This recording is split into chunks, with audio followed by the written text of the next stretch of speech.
there's a big mother cauliflower down here I want you to see. I hope it's still here.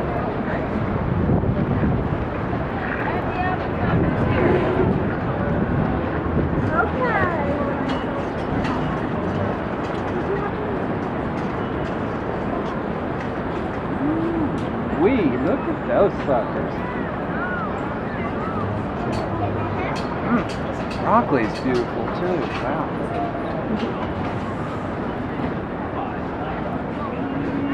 Doggies, look at these.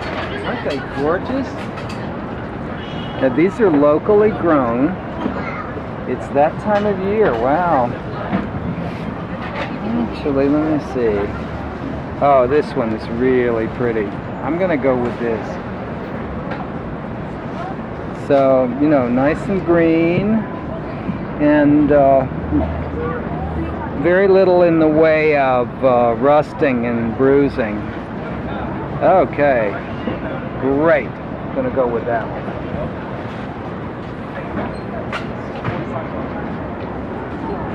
Take a look at this stuff. Isn't this strange?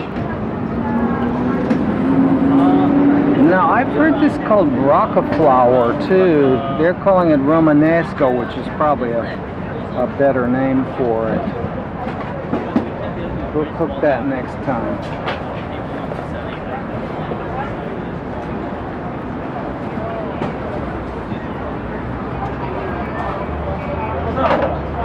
Hello, just the cauliflower today, thank you. Sure. So pretty. Did you grow them? Well, not me, but you know, our farm, yes. It's from our farm. And this is a really great time of year for these, right? Oh yeah. Now, how much longer can you grow them? Well, I mean, they were planted a long time ago, but I guess we'll have cauliflower for another 2 or 3 weeks. We'll have cauliflower for another 2 or 3 weeks. Yeah. Something like that. Okay. Because come frost and they. And then it's They don't do too pretty well. much. Yeah. All right. Thank you. These look great. Thank you.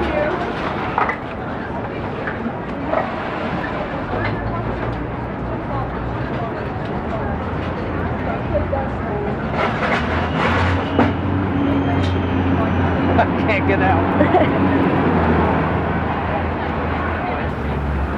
Well, if you're going to get stranded, this is the place to do it.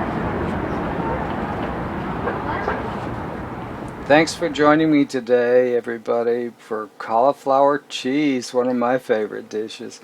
We're going to start by melting some butter in a saucepan. This is a 3-quart non-reactive saucepan, which I think is a pretty good choice for the size recipe we're doing. So that's 3 ounces of butter that we're melting, and I think the cheese sauce for our cauliflower cheese needs just a little onion flavor. You know, it's about a cup of finely chopped onion. I love white onions for all of this kind of cooking.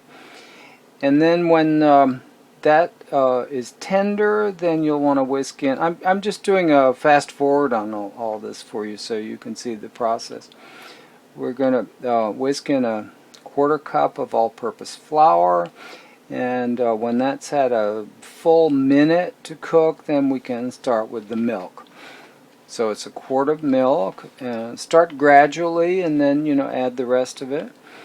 And then when that's nice and bubbly and creamy and all of that, then we can start to flavor it. So it needs a teaspoon of dry mustard, a teaspoon of sweet paprika, I think, Spanish paprika, a little bit of cayenne as well. That's your choice. No salt to start with. Then we'll grate the cheese. So we're talking about a pound of white cheddar or whatever combination of cheeses you want to use. Another 4 ounces of a hard grating cheese, whichever one you choose. So after you've stirred those in, it melts in really quickly. Then you can put the sauce aside and start working on your cauliflower. So cut out the core and then cut it into floret, and maybe sort of golf ball size, something like that. So when you have that all organized, you need a nice big cauliflower, at least 2 pounds.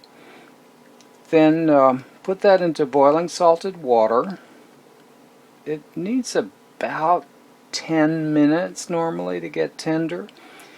And while that's happening, then, why not take that remaining ounce of butter from the stick you started with and toast some panko breadcrumbs, a nice handful of panko breadcrumbs in that butter. I think that's a really nice choice, especially if you're going to serve this as soon as you make it.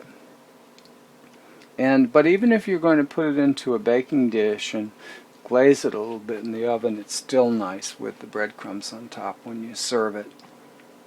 So drain the cauliflower really well after it's had time to blanch, no more than 10 minutes. And then you can start to add the wonderful cheese sauce, which probably won't need any more salt, but taste it. If it gets really thick, add a little more milk to it, but it probably won't. Here's a dusting of that nice Spanish paprika, the sweet paprika. And then here we go with our breadcrumbs. Thanks for being with me today. The recipes at brucebeckinthekitchen.com. Please drop in, visit often, leave a comment, email me. Love to hear from you. Take care.